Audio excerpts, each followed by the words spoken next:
Bienvenue dans Canary Call, le podcast dédié aux gens qui font la transition écologique et solidaire des entreprises.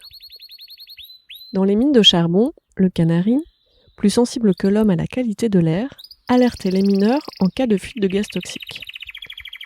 Lorsque le canari s'agitait dans sa cage, cela signifiait que les hommes devaient sortir de la mine en urgence.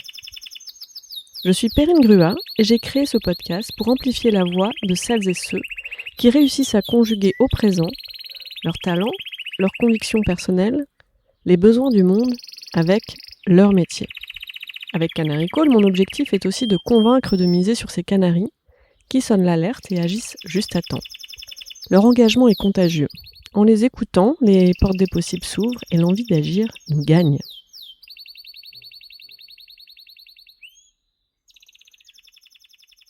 Bonjour Alexandre. Salut. Merci de me recevoir aujourd'hui au sein du groupe SOS, dont tu es le directeur général international. Exactement. Si tu étais un animal, tu serais lequel et pourquoi ? C'est de la triche, ma réponse. Je serais un banc de poissons. Ah, carrément. Ouais. Je serais un sacré banc de poissons, super mimi, très grand. Et je prends cette métaphore parce que elle permet de démonter quelques fantasmes parfois sur le groupe SOS. Parce qu'on est un groupe de 22 000 salariés, 700 établissements, 50 pays. Un gros paquebot ? Une grosse baleine parfois, voire un gros requin. Ah, Ouais. carrément dans votre secteur ? Ah ouais. Ouais, parce que dès qu'on est grand, ouais. C'est un débat presque philosophique, mais pour certains acteurs associatifs, grossir, c'est mauvais. Et small is beautiful. Et faire une union d'associations comme le groupe SOS est par design une erreur fondamentale. Et ce que le groupe démontre depuis 40 ans, je crois, c'est que déjà, c'est pas un requin ou une baleine, c'est un banc de poissons composé de 700 assos, établissements, 22 000 talents qui sont le seul capital de ce groupe qui n'a pas de capital. C'est que le banc de poissons permet d'être agile, d'être plus fort ensemble, de réunir sous une même ombrelle des fermiers bio, des éducateurs spécialisés, des aides-soignants ou encore des chargés de reforestation au Cameroun, que tu connais un peu. Et donc, cette image, elle me va bien aujourd'hui, voilà, d'être un de ces poissons, de ce banc de poissons rigolo qu'est le groupe SOS. Oui, c'est intéressant parce que c'est aussi, chacun a quand même sa trajectoire. Il y a une direction commune, mais dans un banc de poissons, ça bouge, quoi. C'est pas... Et toi, tu te mets où dans le banc ? Je me mets où dans le banc ? Ce serait bidon de dire n'importe où, parce que je suis un membre du comité exécutif du groupe SOS, et j'ai une responsabilité de dirigeant, puisque je dirige l'un des secteurs du groupe SOS, et que j'ai une fonction un peu bizarre, de patron. Alors c'est un double gros mot pour certains dans le monde associatif, mais dans la vraie vie c'est un peu ça, puisque entre guillemets, alors je me définis pas du tout comme ça, mais je bosse plus avec les dirigeants de structures qui composent le groupe SOS et que c'est ma fonction au groupe. C'est-à-dire que une des manières de définir mon métier, elle est ultra mièvre, mais c'est la moins mauvaise façon de le définir que j'ai jusqu'à présent.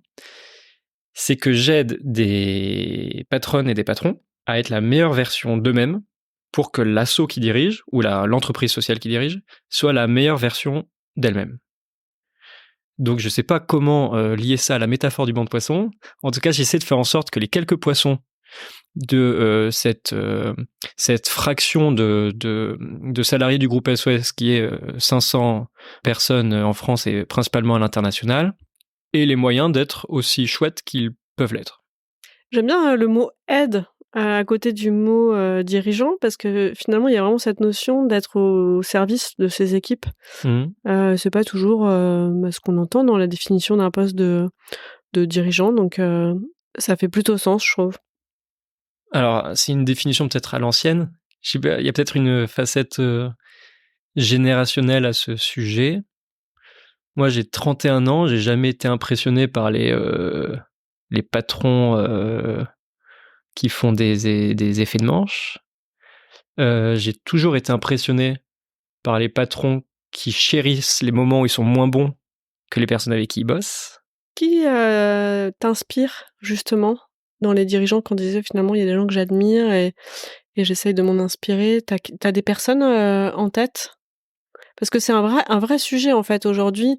Moi je vois dans mes coachings de dirigeants, parfois on a des contre-modèles, des gens à qui on n'a vraiment pas envie de ressembler. Ça j'en ai plein. Mais aller trouver des gens qui nous inspirent, ce qui fait que souvent il y a un peu cette quête d'aller créer sa propre vision, inventer la posture qui correspond bien à ses valeurs. C'est un vrai sujet de trouver qui on veut être en tant que dirigeant. Donc je me dis tiens, est-ce que toi il y a des gens qui t'inspirent, toi qui naviguent dans des univers et des secteurs différents, on y reviendra. J'ai surtout des gens qui ne m'inspirent pas. En fait, il y a plein de trucs auxquels je ne crois pas, et c'est pas tant une opinion en fait, je pense qu'une approche rationnelle, qui est que ça n'est pas performant.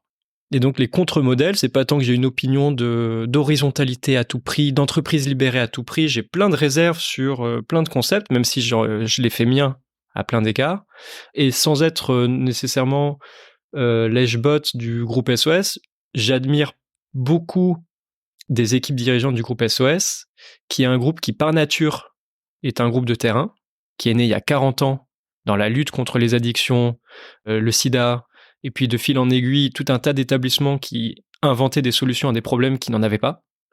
Et donc il y a une approche un peu bottom-up qui fait que les dirigeants du groupe SOS, il y en a qui étaient éducateurs spécialisés, c'est le fondateur du groupe SOS, juriste, assistante sociale. Et donc il y a une dimension qui est que par design, en fait, le parcours de beaucoup des dirigeants du groupe a été de constater que les solutions elles viennent du terrain et que donc le format un peu plus horizontal, il correspond pas mal au groupe. Par contre, dire ça, c'est pas du tout nier les rapports hiérarchiques, le fait qu'il y a des N+1, et qu'a priori, si on n'a pas qui sont définis, le salarié peut être très malheureux au moment de l'EAE qui se produit pas, de l'entretien annuel, parce que globalement, le manque de structure fait beaucoup de mal aux organisations. Donc je pense que je suis ni dans aucune des deux caricatures. J'ai vu des exemples de dynamiques d'entreprises libérées qui ont fait énormément de bien à des organisations. Et j'ai vu des exemples où le manque de structure et parfois le manque de leadership, de prise de décision, les avait conduits dans le mur. Ouais, donc tu crois au management, déjà. Et il y a cette notion d'être un doueur, enfin quelqu'un qui fait, qui contribue concrètement.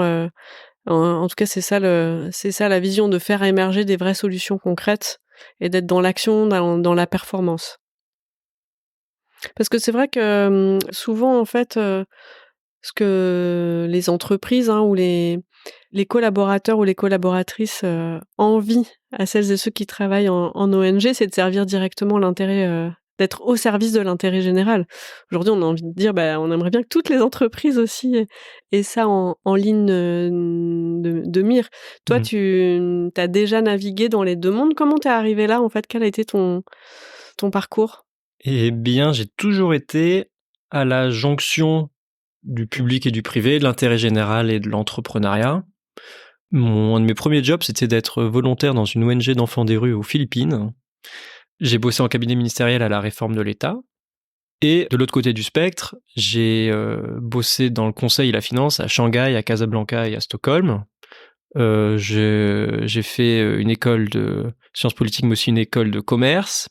Et la jonction des deux, qui était un concept un peu à la mode à l'époque, entrepreneuriat social, aujourd'hui qu'on appelle plutôt l'entrepreneuriat impact, m'a toujours botté. Donc j'étais encore étudiant quand j'avais créé ma première entreprise sociale. Pour apporter la manière de procéder du privé, en tout cas celle que j'avais tirée de cabinet de conseil, au service de porteurs de projets à impact social et environnemental. Donc j'ai fait un petit tour de France, j'ai fait une mission pour Le Relais qui crée des emplois d'insertion en recyclant des fringues. J'ai fait une mission pour Crésus qui prévient le surendettement. Donc là, j'étais en Alsace. Avant, j'étais dans le Pas-de-Calais. En parlant avec les banques plutôt qu'en les diabolisant cliniquement, j'ai fait une mission cette fois dans la Drôme avec Terre de Liens, qui a créé une foncière de terre bio. Et donc à chaque fois, cette jonction entre une aventure entrepreneuriale, économique, un business, même si le mot est galvaudé, et une finalité qui n'est pas d'enrichir des actionnaires, parce qu'aucune de ces structures, pas plus que le groupe SOS, n'en a. Et donc, je me suis évidemment bien retrouvé dans le groupe SOS, où j'ai construit et accompagné le passage à l'échelle de tout un tas d'activités, d'abord dans le champ de la culture, aujourd'hui dans le champ international.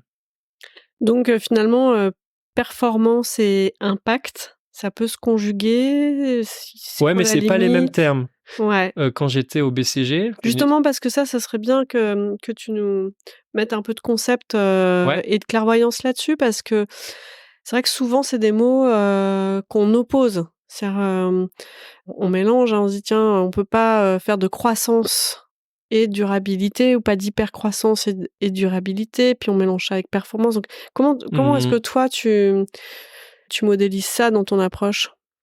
Chaque structure, peut-être même chaque personne, donne une définition différente au concept de performance. Quand j'étais au BCG, être top performer, c'est que j'avais des bonnes notes à mes fins d'évaluation, qu'on accompagnait les clients souvent dans leur recherche de maximisation de valeur pour l'actionnaire, ce qui est la finalité d'entreprise classique. Ça n'a jamais été ma définition de la top performance. Au groupe SOS, mon indicateur de performance, il n'est pas financier. On verse pas de dividendes, on n'a pas d'actionnaire. Donc, il est beaucoup plus dur à calculer. C'est mon impact. Et je pense que pendant très longtemps, on a décorrélé les performances financières des performances sociales et écologiques. Et c'est rigolo parce que là, en ce moment, il y a beaucoup de débats sur la responsabilité des entreprises. Il y a la régulation CSRD qui arrive en Europe. J'ai un peu le sentiment qu'il y a eu 3 mutations par rapport au concept de performance et de responsabilité des entreprises. La première, c'est qu'on s'est dit, tiens, c'est important, ça existe, on va créer un département RSE, et en fait, on va le foutre à la com, ou, je sais pas moi, à la fondation, ou aux affaires publiques. Parce que c'était vécu comme une sorte d'externalité, une sorte d'excroissance, quelque chose qui appartenait pas au core business. C'était déjà une première étape. On reconnaissait que c'était un enjeu. La deuxième mutation qu'il y a eu, et je pense qui en ce moment est plutôt à l'œuvre avec les réglementations sur l'extra-financier, c'est que ça devient de l'affaire des DAF. Parce qu'en fait, ils doivent produire des comptes financiers et de plus en plus des comptes sociaux et environnementaux. Ouais, puis Et avec c'est le débat sur, la matérialité, exactement. matérialité, actuelle, ça devient un vrai sujet. Et zéro ambiguïté sur ma place dans le débat et mon sentiment européen confirmé. Et la troisième mutation, c'est qu'en fait, c'est l'affaire des DG. C'est un sujet core business, en fait. Avoir considéré que la responsabilité des entreprises, c'était quelque chose de dissocié des actions des entreprises, ça n'a aucun sens pour moi. Et je suis très à l'aise de le dire au groupe SOS, parce qu'en fait, au groupe SOS, ma performance, elle est économique, sociale et environnementale. Il n'y a jamais eu une dissociation où d'un côté, il y avait des personnes dans l'organisation qui étaient chargées de faire du fric et d'autres personnes qui sont chargées d'avoir 3 pages dans le rapport annuel qui disent qu'on fait des bonnes œuvres. Par définition, 22 000 collègues du groupe SOS, c'est 22 000 personnes qui, au quotidien, travaillent dans des établissements pour les publics les plus vulnérables ou des projets d'aide au développement, par exemple à l'international. Chaque personne est responsable des 3 enjeux économiques, sociaux, environnementaux, et on dissocie pas la performance financière de l'impact. Et moi, je me suis toujours retrouvé dans ce modèle-là. Je suis très heureux que les mutations soient en cours. Je suis ultra heureux de voir. On a un petit cabinet de conseil au groupe SOS Consulting, ultra original comme nom. On a de plus en plus de très grands groupes et de corporates qui viennent nous voir parce qu'en fait, ils se rendent compte que c'est dans leur core business, dans leurs offres commerciales, dans leur gouvernance, dans leur gestion RH, qui traitent d'impact social et environnemental, de développement Mmh. durable. Et ça n'est pas quelque chose d'annexe ou d'externalité à mettre à côté de leur feuille de route stratégique. Et je pense aussi à cette notion, alors, c'est peut-être un gros mot aussi, mais de retour sur investissement, de ROI. C'est-à-dire qu'on est quand même dans un monde où on se dit: «Oh là là, faut qu'on fasse attention à nos ressources, il faut poser des limites». Donc, comment déjà est-ce qu'on peut les optimiser au mieux et donc, produire un maximum en minimisant, l'utilisation de ressources. Je me dis quand même les ONG, tu me diras c'est une croyance, mais on vous sait, culturellement, structurellement, habiles et compétents pour faire beaucoup avec peut-être, moins que dans d'autres contextes. Donc, est-ce que ça résonne? Est-ce que, dans ce qu'on pourrait venir chercher, en fait, quand on est une entreprise, quand on parle de performance, comme conseil aussi là où vous pouvez être aussi un exemple. Moi, j'ai vraiment cette image de, voilà, en tant que recruteuse, je sais que quand je vais chercher des gens qui ont un passage, alors ça peut être, ONG ou associatif, ouais, vous avez l'habitude de faire beaucoup avec peut-être moins qu'ailleurs. Exactement. Là, en ce moment, on recrute un DAF, une DAF, Direction administrative et financière. Et dans les... Avis à la population, il y a un poste clé Mais ce qui est drôle, dans à les pourvoir au candidats, sein du groupe. dans les candidats, il y a beaucoup de personnes qui ont des carrières formidables. Il y a plein de personnes qui veulent se défroquer du secteur privé parce qu'ils se demandent à quoi bon travailler autant et qu'est-ce que je vais laisser à mes enfants. En termes je parle de la planète plus que de patrimoine financier. Ouais, mais c'est intéressant parce que Et on parce parle qu'il y a des d'héritage. fantasmes, exactement. Et parce qu'il y a aussi des fantasmes sur mais on pourra en parler, sur les éventuels sacrifices que représente un travail dans une ONG ou une structure à impact plutôt qu'une boîte du CAC 40. Et en fait, dans les profils que je vois, il y en a beaucoup qui ont déjà fait cette bascule et qui ont été surpris de voir que les assos ou les ONG étaient mieux gérés que des groupes du CAC 40. Alors pas sur tous les aspects, pas sur tout, mais globalement, vous allez voir la logistique d'une des très grosses assos humanitaires, elle a rien à envier aux chaînes de supply chain des grosses boîtes de logistique purement lucratives. Donc il y a déjà des premiers fantasmes sur le sujet. Sur les retours sur investissement, déjà, moi je suis pas forcément fier qu'on fasse plus avec moins. C'est une anomalie. Le fait que notre performance sociale et environnementale ne soit même pas mesurée, historiquement, c'était le cas. On a dû créer, nous, le think tank, Impact Tank, pour essayer d'accélérer la production de référentiels, d'indicateurs socio-environnementaux. Mais bon, globalement, on est quand même un peu moins sophistiqué sur ces impacts-là que sur notre comptabilité financière. J'en suis pas fier, en fait. Je trouve que c'est catastrophique. J'aimerais beaucoup que, quand on parle de retour sur investissement, on inclut les externalités positives et négatives pour la planète, qui apparaissent pas dans les comptes de résultats financiers aujourd'hui. Alors, heureusement, c'est en train d'évoluer, mais c'est même pas une fierté que j'ai que d'avoir dû m'accommoder de pas capturer ces retours sur investissement de long terme pour les personnes les plus fragiles, pour la biodiversité, pour le climat, etc. Alors qu'ils ont un impact qui se mesure en euros au bout du compte, ces impacts-là. Donc déjà, j'en suis pas fier. Si on tire le fil aussi, c'est, est-ce que, travailler là, tu disais tu as un recrutement de DAF, est-ce que ça veut dire, forcément aussi, travailler sans moyens? C'est-à-dire, est-ce que vous avez toujours les moyens de vos impacts, de vos ambitions aujourd'hui? Pas du tout. Collectivement, l'humanité ne se donne pas les moyens c'est même pas une ambition, c'est de sa survie dans des conditions dignes.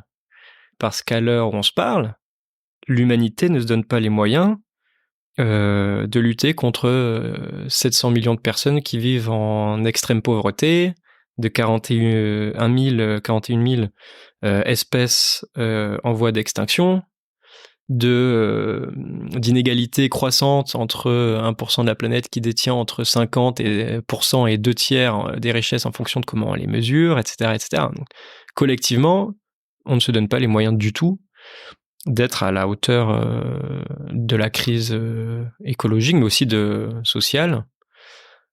Ensuite, pour les opérateurs comme nous, parce que nous, on n'est jamais qu'une grosse PME qui a un peu réussi et qui est une brochette d'associations. Une grosse PME de 23 000 personnes? 22 000 salariés. 22 000. On ne se donne pas non plus suffisamment les moyens parce que nos ressources sont limitées, encore une fois. Ah, vous aussi? Oui, mais parce que notamment, collectivement, on ne reconnaît pas la valeur sociale et environnementale des choses. On ne capture pas dans les comptes de résultats financiers l'impact de ramener sur le chemin de l'emploi des personnes qui en sont éloignées dans nos 60 entreprises d'insertion. On ne mesure pas en euros le fait qu'on a planté 3 millions d'arbres l'an dernier, mais que derrière des arbres, il y a de la séquestration de carbone qui était théoriquement censée avoir un prix sur un marché dont on parle plus, mais aussi des communautés qui vivent dans les territoires au Cameroun, en Indonésie ou à Madagascar, qui peuvent ensuite avoir du bois énergie, des filières qui leur génèrent un peu de revenus décents en faisant de l'apiculture, du verre à soie ou que sais-je. Il y a plein d'externalités positives qu'on ne capture pas aujourd'hui, alors qu'on devrait le faire. Et donc en fait, quand on déploie des projets d'aide au développement par exemple aujourd'hui, on le fait sur la base de moyens qui sont limités et qui sont pas du tout à la hauteur de la crise. Et ton dada, c'est les sujets RH. Si je vais faire un lien sur les sujets RH et les moyens qu'on se donne en tant que dirigeant sur ces sujets, il y a plusieurs fantasmes. Tu as un premier fantasme qui est que, en fait, en asso, en ONG, on est nécessairement dans le sacrifice. Bah, je confirme, moi, en tant que recruteuse, je sais que quand je recrute des postes clés dans vos secteurs, on a vraiment à lever cette croyance de, je vais pas avoir les moyens de travailler, je vais être mal payée, il y aura pas de vision stratégique à long terme, Mhm. je suis trop dépendant de financement très court terme, on a vraiment ces croyances et ces peurs, qui sont un frein, en fait, pour aller attirer les meilleurs talents. Ouais. Et ça, c'est lié à une deuxième croyance, qui est que côté recruteur, côté dirigeant, il y a parfois un fantasme qui n'est pas assez déconstruit, qui est qu'en fait, on peut pas faire autrement. Et c'est pas vrai. Il y a effectivement une étude qui prouve que dans les ONG, on est payé en moyenne 20% de moins quand on est non cadre et 35% de moins quand on est cadre. Mais en fait, c'est pas forcément une fatalité.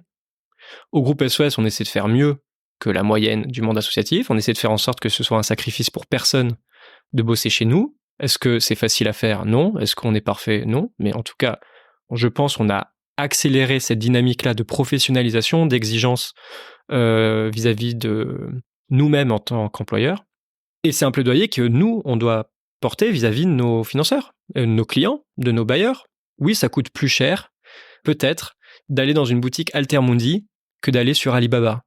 Les boutiques Altermundi, c'est des boutiques de commerce responsables du groupe SOS.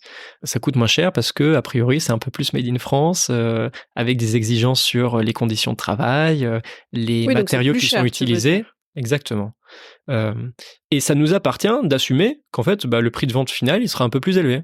Quand je prends les exemples, par exemple, de reforestation qu'on a, quand on propose à des grands groupes de les aider à séquestrer leurs émissions de carbone avec des projets, par exemple, de restauration de mangroves, on leur vend pas l'arbre le moins cher du marché. Ils trouveront forcément des personnes avec une éthique discutable qui va leur dire moi j'ai planté tant d'arbres, j'en sais rien si dans 6 mois ils seront toujours là. Nous on propose un projet qui dure 30 ans, qui coûte plus cher, mais juste parce qu'on se donne les moyens de pouvoir le faire de manière professionnelle, en payant correctement les meilleurs agronomes du monde, les meilleures équipes locales de nos partenaires locaux dont on renforce les capacités, ce qui coûte de l'argent, etc., etc. Et donc en fait le deuxième fantasme, c'est que c'est pas une fatalité et que ça nous appartient. Alors c'est parfois un travail de plaidoyer de long terme vis-à-vis d'institutions, ce qui n'est pas toujours les inerties les plus simples à vaincre. Et le troisième sujet que j'aimerais mentionner peut-être quand on parle de fantasme, c'est que c'est à l'échelle individuelle. Il y a, je pense, des salariés eux-mêmes qui s'auto-flagellent de représenter un coût dans la structure de leur employeur, de charge de leur employeur. Chaque euro de mon salaire n'arrivera pas dans la pépinière qui prépare les arbres à planter dans le projet de mangrove, etc. Ouais, cette culpabilité à se dire finalement on s'occupe d'une population qui est vulnérable, je peux pas me permettre moi d'être Exactement. dans le confort, moi de m'occuper de moi, puisque je m'occupe d'une population, qui est en difficulté. Exactement. Et ça, c'est complètement farfelu. Parce qu'en fait, le fait que les gens soient moins bien payés dans les assos, les ONG, ça fait qu'il y a un plus grand turnover, ce qui coûte de l'argent. Tu le sais, parce que ça te permet, toi, de recruter des personnes talentueuses pour remplacer celles qui partent. Et bon, globalement, a priori, c'est plutôt un bon investissement de fidéliser ces équipes.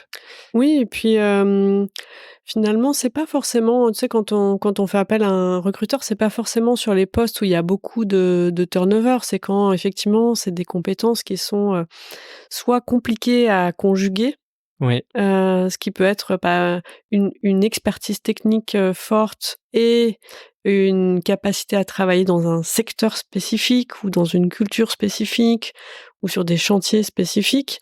Mais, c'est bon pour personne en fait, une volatilité, trop forte, des équipes pour les talents eux-mêmes en fait, ouais. hein, Et ça rejoint ta question sur la performance, le retour sur investissement, c'est qu'a priori, c'est pas un bon choix économique que d'être radin sur les talents, en fait.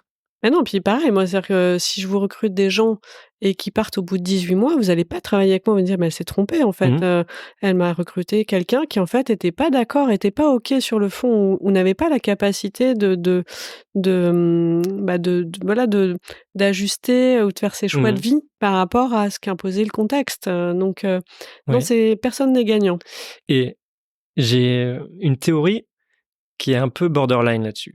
Sur, le sacrifice, l'autoflagellation, regarder, son impact en fonction de ce que ça me coûte, plutôt qu'en fonction des résultats que je produis dans le monde. Je l'ai eu, quand j'étais au Relais, dans le Pas-de-Calais. Donc le contexte, c'est que je faisais une mission pour accompagner cette belle entreprise sociale qui est née dans une communauté Emmaüs. Donc je logeais dans une maison avec des compagnons Emmaüs et un prêtre burkinabé, hilar, où ils avaient décidé, parce que il fallait bien créer des jobs pour les personnes qui n'en avaient pas, de créer des emplois en insertion, en l'espèce dans des centres de tri textile. La quasi-totalité des équipes dirigeantes venaient d'un background catholique. Il y avait un vrai côté charité chrétienne. Il y a une échelle des salaires très encadrée. Le spectre des échelles de salaire en France, ça va pour les structures à grande, je dirais, culture de charité chrétienne de 1 à 3, jusqu'à, par exemple, 1 à 15 au groupe SOS, parce qu'on a des chirurgiens. Juste, si on veut qu'il y ait des opérations chirurgicales dans nos hôpitaux non lucratifs, il faut bien qu'on puisse avoir des chirurgiens. Et puis après, tu as des structures aussi qui se considèrent appartenir à l'économie sociale et solidaire, qui ont des échelles de salaire encore plus importantes, notamment les banques mutualistes, les coopératives d'assurance, etc. Bref. Mais l'échelle des salaires, dans le Relais, elle générait beaucoup de souffrance. Ça, c'est mon sentiment. Désolé si ça les blesse que je dis ça. Les interlocuteurs que j'avais en face de moi, ils avaient une injonction paradoxale qui était une sorte de sacrifice, de se dire, chaque euro que je n'ai pas en salaire, du coup, la structure en fait bon usage, intellectuellement, pourquoi pas. Et mon interlocuteur là-bas, qui est un mec extraordinaire, qui s'occupe des Toits de l'Espoir, qui est leur filiale qui produit des logements très sociaux, m'a raconté l'obol de la veuve. Est-ce que tu connais l'obol de la veuve dans la Bible? Non. Je connaissais pas non plus. En gros, il y avait un tronc pour les donations dans un petit village pour les bonnes œuvres. Et les uns après les autres, les grands notables du village se pointaient et mettaient une bourse remplie de pièces d'or dans le tronc et faisaient un don à chaque fois de plus en plus gros. Et après cette espèce de parade où tous les notables avaient jeté des bourses d'or, arrive une petite vieille veuve sans le sou qui met une toute petite piécette dans le tronc. Et là, Jésus commente la scène et explique que celle qui a le plus donné, ça n'est pas ceux qui ont mis le plus de pièces d'or dans le tronc, c'est cette petite vieille, parce qu'elle a donné de son essentiel, elle a donné tout ce qu'elle avait. Quand j'ai entendu cette histoire avec mon interlocuteur, qui avait les larmes aux yeux d'émotion de l'histoire, du rapport qu'elle entretient avec lui-même, qui fait un sacrifice, qui mesure à ce que ça lui coûte, je suis désolé, mais j'étais effaré. J'étais effaré, parce que pour moi, le don le plus important est celui qui peut produire le plus d'effets, et pas celui qui coûte le plus à celui qui le fait. Alors, je suis peut-être un peu passé spirituel de ce point de vue-là, et donc c'était aussi une métaphore terrible sur l'organisation de cette entreprise sociale, qui mesurait sa vertu, entre guillemets, au sacrifice que ça pouvait représenter pour ses équipes, davantage qu'à l'impact que ça pouvait produire sur le monde. Et donc peut-être que s'affranchir de cette échelle de salaire, peut-être que d'investir dans la professionnalisation, dans des profils qui auraient accéléré, je sais pas moi, le développement industriel de cette boîte industrielle, etc., aurait permis de créer plus de jobs pour plus de compagnons Emmaüs qui en ont plus besoin. Et donc là, je sais que c'est un peu controversé de porter un jugement sur une parole de la Bible, mais en tout cas, je pense que ça traduit un vrai positionnement dans le champ de l'impact, et moi dans ma manière de voir le boulot, qui est que je n'exige de personne de faire des sacrifices, parce que mon seul indicateur de performance, c'est est-ce qu'on est utile aux autres et à la planète. C'est ça le seul truc qui compte à mes yeux. Merci pour ce partage courageux, parce que c'est courageux de porter clairement le message, de prendre le temps de le décortiquer. Et pour moi, ça rejoint aussi complètement cet enjeu de professionnalisation, d'expertise, qui est que vous, quand vous faites rentrer de nouveaux membres de l'équipe, vous avez besoin de gens qui viennent, qui incarnent et pour qui la mission a du sens. Mais vous avez aussi besoin de gens qui viennent, qui ont encore la passion et le goût de leur métier.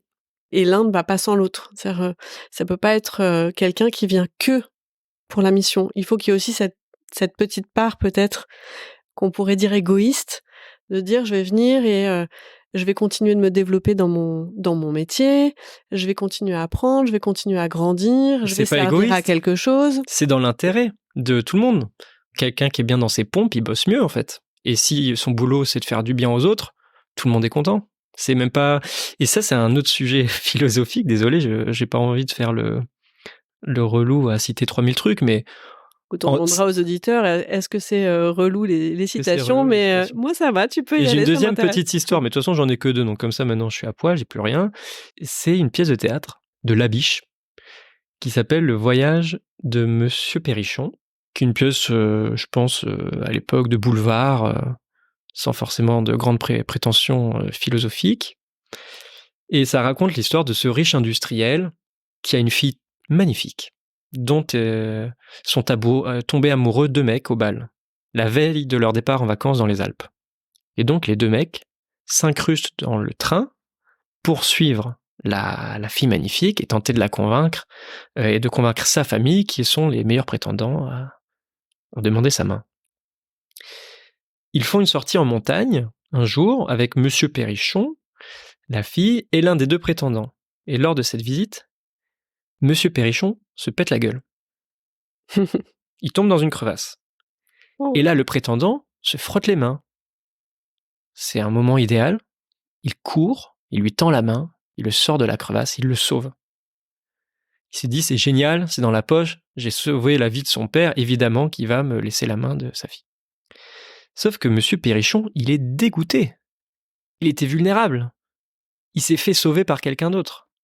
Donc il n'est pas du tout de bonne humeur, en fait, Monsieur Perrichon. Et il se sent pas du tout redevable ou fier de cette histoire. Le lendemain, l'autre prétendant, qui était un peu démoralisé d'avoir raté ce coup-là, part en balade avec Monsieur Perrichon et sa fille. Mais cette fois, c'est lui qui tombe dans la crevasse. Et là, c'est Monsieur Perrichon qui accourt, qui lui tend la main et qui le sauve. Et là, Monsieur Perrichon, il est aux anges. Parce qu'en fait, on préfère peut-être sauver qu'être sauvé. Il y a une dimension d'orgueil, et je pense que dans le bouquin, il y a une citation qui est que l'ingratitude est une variété de l'orgueil, et que c'est un moteur en fait humain, l'orgueil.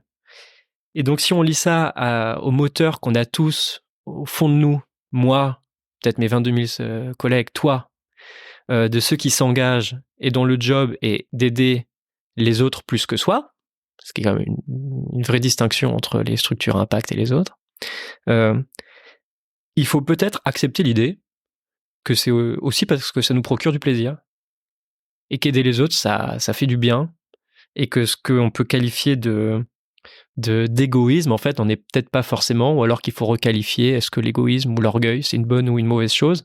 Moi, je suis vachement prêt à déconstruire l'orgueil, en tout cas, de ce point de vue-là.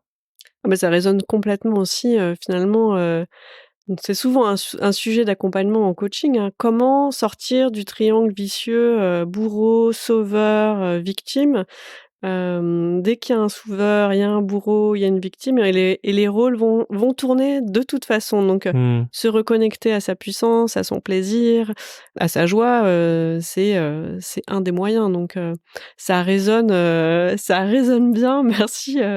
Merci pour le partage.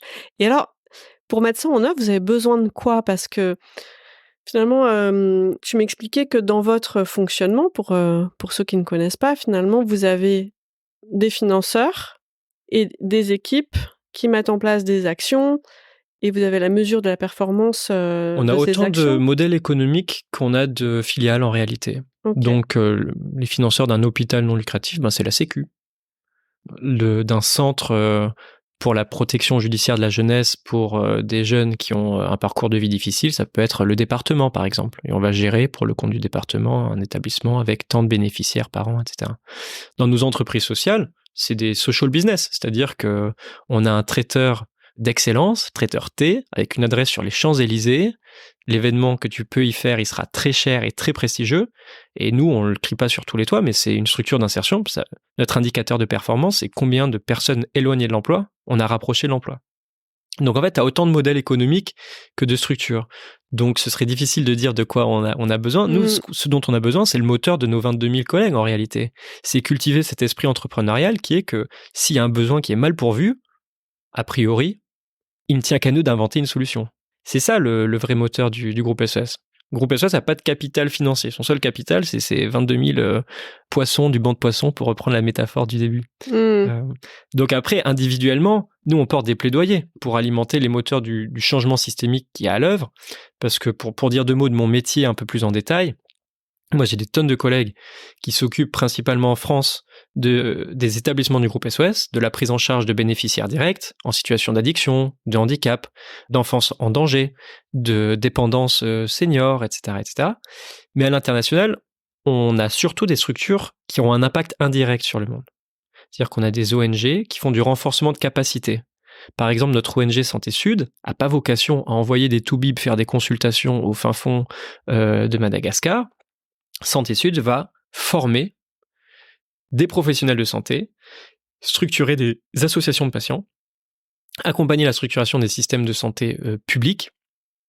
Et le but, c'est qu'au terme de notre projet, notre impact soit pérenne, démultiplié, en renforcement des structures locales existantes. Donc, on a un rapport plus indirect à notre impact. Et avec nos activités de think tank, de conseil, etc., on essaie de faire bouger les très gros dans leur transition. Donc ça peut être des institutions, ça peut être des grandes entreprises. Et donc en fait, quand on essaie de décortiquer, nous, la meilleure manière d'arriver à un monde un peu plus juste et un peu plus vert, on a identifié 5 moteurs de changement systémique. Le premier, c'est les écosystèmes d'économie sociale et solidaire. On a poussé une résolution à l'ONU qui a été adoptée au mois d'avril. Bravo. Qui reconnaît cette économie. Alors c'est un effort collectif, mais à travers l'Alliance Pact for Impact qu'on anime, qui a permis de donner le ton. Alors, est-ce qu'une résolution à New York, ça change le monde du jour au lendemain? Non. Maintenant, une fois que cette résolution existe, il n'y a que 30 pays qui ont un cadre favorisant l'ESS dans le monde. Ça veut dire qu'on a du boulot pour à peu près 160-170 autres pays. Et donc, en ce moment, on est en train de bosser à la déclinaison nationale de ça, par exemple à Madagascar ou en Ukraine. Le deuxième moteur qu'on a identifié, c'est l'engagement individuel. On est 8 milliards sur cette planète. On est 8 milliards de consommateurs, mais aussi potentiellement de volontaires, de bénévoles qui s'ignorent. Donc par exemple, Planète Urgence propose des congés solidaires qui permettent à des salariés d'entreprise de partir sur leur temps de congé pour donner de leur expertise à des structures locales qui en ont besoin aux quatre coins du monde. Pour les curieux pour approfondir ce sujet, il y a 4 épisodes dédiés à cette démarche au mois d'octobre. Donc les épisodes 79, 78, 77 et 76. Je mettrai le lien en commentaire. Et tu vois, dans un monde idéal, en fait, personne se sent dissocié des solutions dont le monde a besoin et tout le monde, au cours de sa carrière, a la faculté de s'engager. Ça peut être du volontariat en congé solidaire, ça peut être du bénévolat, ça peut être par l'objet même du travail, quand on a le luxe, comme moi, d'avoir un travail tourné vers les autres et vers la planète. Un troisième moteur de changement systémique pour avoir un impact un peu plus démultiplié sur le changement dont le monde a besoin, c'est la localisation de l'aide au développement. C'est des mots un peu barbares, mais tu vois, nos ONG, elles ont un impact beaucoup plus important et beaucoup plus long terme quand elles permettent de structurer des ONG locales. Et plutôt que de conduire des activités, nous, en direct, on préfère que des structures locales lèvent plus de fonds, et on les aura pas, ces fonds, demain, et c'est pas grave, peut-être qu'on va être amené à rétrécir, mais par contre, on va se spécialiser sur la structuration et le renforcement de capacités pour que d'autres que nous, qui sont plus en lien avec les problématiques locales, les acteurs locaux, soient plus à même de lever des ronds, de se structurer, de déployer des projets. Et ça, il y a eu un grand moment qui s'appelait le Grand Bargain, qui fixait comme objectif, par exemple dans le champ humanitaire, d'avoir 25% des fonds qui vont à des acteurs locaux. Aujourd'hui, on est à 1,8%. Et ça rétrécit. Donc, un des grands leviers systémiques à effet indirect, démultiplié, etc., c'est a priori peut-être de jouer un peu plus le jeu sur la localisation de l'aide. Le quatrième levier qu'on a identifié, évidemment, c'est la finance. On pourrait croire que c'est l'ennemi. On peut aussi considérer que c'est peut-être l'allié parmi les plus puissants des transformations à l'œuvre. Il y a tellement de trillions que je peux pas te les compter qui manquent pour atteindre les objectifs de développement durable fixés par l'ONU. Nous, tout ce qu'on sait, c'est qu'il y a des leviers qui existent, notamment pour la France, de créer des fonds de blended finance, où des pouvoirs publics ou des acteurs philanthropiques couvrent la prise de risque d'investir dans les entreprises à impact, parce qu'elles sont un peu plus risquées et peut-être un peu moins rentables que d'autres. Et donc, on pense que ça doit être multiplié par 1000, quoi, tout simplement. Le cinquième sujet du moteur systémique, c'est que ce qu'on mesure pas ne compte pas. Ça rejoint ce dont tu parlais en matière de performance, de retour sur investissement, qui est que, en fait, si on mesure pas notre impact social et écologique, on n'est pas du tout en mesure de le décider. Et donc, notre think tank, l'Impact Tank, pousse pour l'adoption de référentiels en matière de mesure d'impact. Et objectivement, c'est pas une mince affaire parce que, tu vois, nous, par exemple, on a une entreprise d'insertion, Atelier Fara Frontiere en Roumanie, qui rapproche de l'emploi des réfugiés ukrainiens, principalement ukrainiennes. Il y a 1 million de mamans avec leurs enfants qui ont passé la frontière au début de la guerre, 10% qui sont restés. Ça fait comme 100 000 personnes dans un pays qui n'a pas beaucoup de politique d'accueil ou d'insertion par l'activité économique. Ok, on peut compter, nous, les jobs qu'on a créés.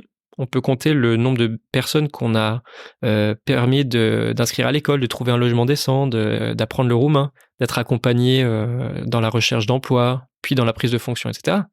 Mais notre vrai impact, il se mesure pas en euros ou en job. Il se mesure en confiance en soi. Il se mesure en rapport mère-enfant, en faculté de traverser une période de trauma. C'est un peu plus dur à quantifier, un peu plus dur à qualifier. Et le but, c'est qu'on s'y colle. Alors, c'est la production de vérité scientifique. Un think tank, c'est pas une mince affaire. C'est par ailleurs indépendant. On a des chercheurs, en fait, à la tête de tous nos groupes de travail. Mais a priori, si on se penche pas sur la boussole, eh ben, on risque d'être un peu paumé pour être performant, comme tu le disais au début du podcast.